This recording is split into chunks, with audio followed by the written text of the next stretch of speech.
नेहा जी, राधे राधे। महाराज जी बिस्तर पर बैठकर हम नाम जप कर सकते हैं क्या? हाँ, जरूर कर सकते हैं। शौचालय में भी बैठकर कर सकते हैं। अपवित्र पवित्रो वा सर्वावस्थांगतोपि वह या स्मरेत पुंडरीकाक्षम सवायाभ्यंतरा शुचि। वो वाय और अभ्यंतर से परम पवित्र रहता है जो भगवान का नाम जप करता है। गुरुमंत्र नहीं जप सकते। जिस बिस्तर पर गृहस्थ धर्म का प्रयोग होता है उस बिस्तर पर गुरुमंत्र नहीं जप सकते। शौचालय में गुरुमंत्र नहीं जप सकते। अपवित्र दशा में गुरुमंत्र नहीं जप सकते। लेकिन नाम ऐसी दशा में भी नाम जपा जा सकता है। शौचालय में भी नाम जपा जा सकता है। उस बिस्तर पर भी बैठकर नाम जपा जा सकता है। कपिल जी, सिकंदराबाद। श्री हरिवंश। महाराज जी गोस्वामी तुलसीदास जी महाराज जी कहते हैं कि जा पर कृपा राम की हुई ता पर कृपा करें सब कोई। महाराज जी लेकिन महाराज जी फिर भी देखा जाता है कि लोग पूर्व में भी और अभी भी भगवत प्राप्त महापुरुषों से भी द्वेष करने लग जाते हैं। महाराज जी ऐसा इसका भाव या इसका रहस्य क्या है? देखो, द्वेष करना भी कृपा है हमारे लिए। आपकी दृष्टि में ऐसा लग सकता है कि अकृपा है। वो व्यक्ति उस भागवतिक पुरुष के ऊपर अकृपा कर रहा है जो द्वेष कर रहा है।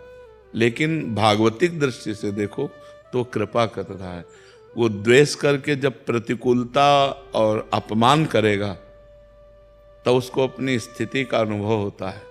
जब हृदय शांत और निर्विकार होता है तो वो उसकी स्थिति का अनुभव कराने में, स्थिति को परिपक्व करने में सहयोगी हुआ तो कृपा हुई कि नहीं? मान लो आप अपमान करते हैं और हमारी मुस्कुराहट ज्यों की त्यों रहती है, हमारे हृदय में कोई हलचल नहीं होती, तो आप हमारी स्थिति का बोध कराने वाले हुए ना, तो आप कृपा की ना हमें हमारे ऊपर, इसलिए अकृपा है नहीं। सब पर भगवान की जो कृपा है वो सब तरह से आती है।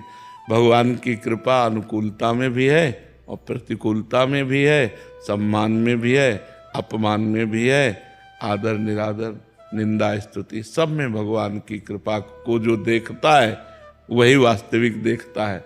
जो ऐसा नहीं देखता अभी उसकी दृष्टि ठीक नहीं है। समझ पा रहे हैं?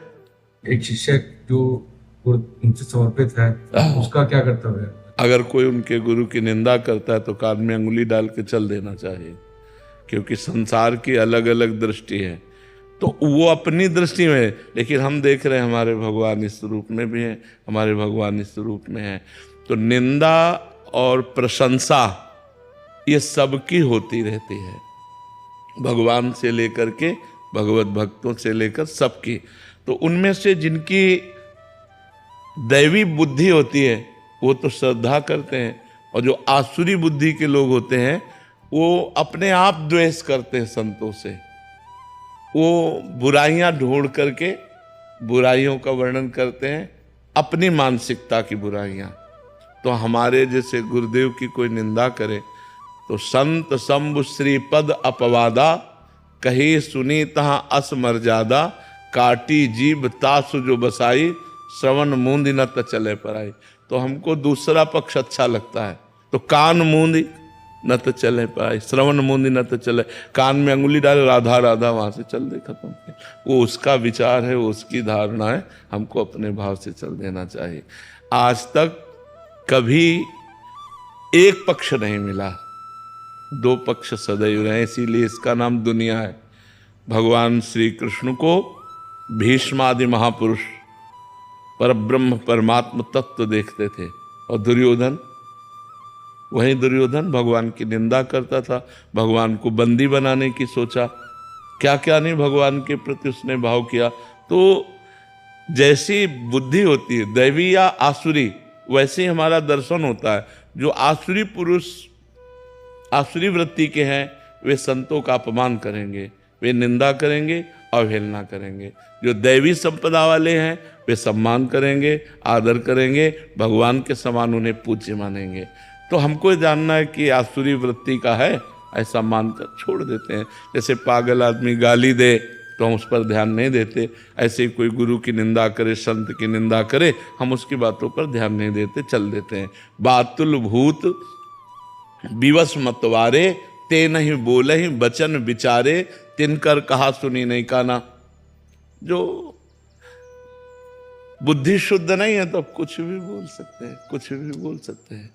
तो इसलिए हमको उनकी बातें नहीं सुननी चाहिए, वहां से चल देना चाहिए, न क्रोध करना चाहिए, न जवाब देना चाहिए। उत्तम बातें का बहुत सारे चरित्र आपके श्रीमुख से सुने हैं, तो भक्तों के चरित्र में बहुत बड़ी बड़ी प्रतिकूलताएं आती हैं। एक अन्य सामान्य जीव से बहुत बड़े स्तर की, तुलसीदास जी महाराज जी हों, मीरा जी महाराज हो, नामदेव जी, सुखुबाई, मतलब वो एक वैसे सच्ची बात समझो, ये प्रतिकूलता करने वाले डंडे हैं और इनके ऊपर फहराता है भक्तों का झंडा। अगर प्रतिकूलता ना हो तो इतनी ख्याति संतों की ना हो। संतों की ख्याति ही होती प्रतिकूलता से।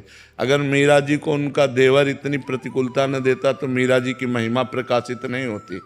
हिरण्यकश्यप प्रहलाद जी को इतना कष्ट न देता तो महान भक्तराज प्रहलाद की इतनी महिमा प्रकाशित ना होती। तो थोड़ी देर के लिए हमें दिखाई देता है कि ये भक्त को नीचा दिखा रहे हैं, लेकिन सही बात मानो तो भक्त को ऊंचा फहराने वाले वही लोग होते हैं जो उनकी कड़ी निंदा करते हैं, उनका कड़ा विरोध करते हैं, वही प्रकाशित कर देते हैं। ये भी भगवत प्रेरित होते हैं। नहीं तो किसकी सामर्थ्य है सीम की चाप सके को तासु, बड़ रखवार रमापति जासु। भगवान के दास का कोई बाल बांका भी कर सके, किसकी ताकत है? एक तरफ भगवान भक्ति की रक्षा का कवच बनते हैं और दूसरी तरफ दुष्ट को पावर देते हैं कि गाली दो, निंदा करो, उन्हीं का बल है। नहीं तो किसकी सामर्थ्य है? वैष्णव अपराध, भक्त अपराध, संत अपराध, साधु अवज्ञा तुरंत भवानी, कर कल्याण अखिल के हानि, उसी समय उसका नाश हो जाए। लेकिन भगवान उसको बल देते हैं, क्यों? भक्ति की महिमा प्रकाशित करने के लिए, कि मेरे भक्त में इतनी सामर्थ्य होती है। ये तभी समझ में आता है जब कोई विरोधी विरोध करता है। फिर उसके ही अंत में देखा जाता है कि महाराज जी जो विरोध कर रहा है वो उसका भी पतन हो जाता है महाराज जी। हाँ, क्योंकि विरोध करने से मतलब थोड़ा लंबा समय लगता है। हाँ, नाश तो बिल्कुल बिल्कुल सर। वो तो वैष्णव निंदा या वैष्णव अपराध वज्र की लीक है, उसे भोगना पड़ेगा। वो किसी प्रायश्चित से नष्ट नहीं होता, उसे अवश्य में भोक्तव्यम कृतम कर्म शुभाशुभम, ये बिल्कुल भोगना पड़ता है। इसलिए बहुत सावधान रहे। संतों को पहचानना बहुत कठिन है। संतों के कई परिवेश होते हैं, बताया नहीं। जैसे एक संत हैं जो नंगे घूम रहे हैं, श्री सुखदेव जी, और एक संत है जो राजा बने बैठे हुए हैं, जनक जी। एक संत हैं जो केवल दुर्वांकुर दूर का रस पीते हैं, दुर्वासा जी, और एक संत है अम्बरीश जी, चक्रवर्ती सम्राट है। दुर्वासा जी को भी भ्रम हो गया कि अम्बरीश ऐसा कैसे हो सकता है, और सुदर्शन चक्र हर समय अम्बरीश जी की सुरक्षा मिला। संत वेश से नहीं मतलब नहीं, संत स्थिति कहते हैं। वेश मात्र में तो भुलावा भी हो सकता है, छलावा भी हो सकता है, लेकिन संत स्थिति होती है। अगर बिल्कुल बिल्कुल वो पैंट शर्ट में भी है और स्थिति है तो वो संत है। देखो विभीषण जी राजमंत्री हैं और रावण के भाई हैं, और भगवान के जब सामने आए तो कहा तुम सारीखे संत प्रिय मोरे, धरो देह नहीं आन निहोरे। आप जैसे संतों के लिए मैं शरीर धारण करता हूँ, भगवान ने विभीषण जी को कहा। तो वहाँ विभीषण जी का कोई लाल पीला वेश नहीं था, वो अपने राजमंत्री स्वरूप से थे, लेकिन हृदय संत है। इसलिए भगवान ने कहा तुम सारी के संत प्रिय मोरे। प्रमाणित कर दिया भगवान शिव ने कि विभीषण जी संत हैं। जब लात मारा रावण ने और उन्होंने कहा तुम पितु सरस भले मोहि मारा, राम भजे हितनाथ तुम्हारा, तो भगवान कैलाशपति बोल उठे उमा संत कई यही बढ़ाई, करत मंद जो करे। उमा ये संत है विभीषण, यही संत की महिमा है कि वो मंद कर रहा है, वो उसकी भलाई कर रहा है। राधे राधे प्रिय मित्रों, हमारे YouTube चैनल एकांत दर्शन में आपका हार्दिक स्वागत और अभिनंदन है। हमारे चैनल के माध्यम से आप तक महाराज जी के स्वर्णिम भजनों को पहुंचाना है, जिसके माध्यम से आपके जीवन में परिवर्तन हो, आप में आध्यात्मिक विकास हो, ऐसी मैं आशा करता हूं।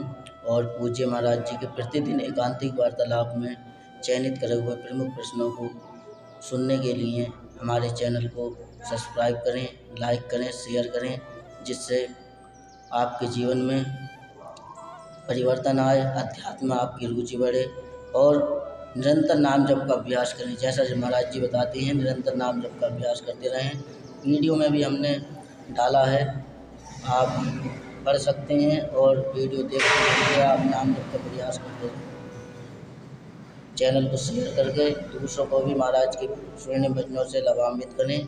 जय श्री राधे कृष्ण।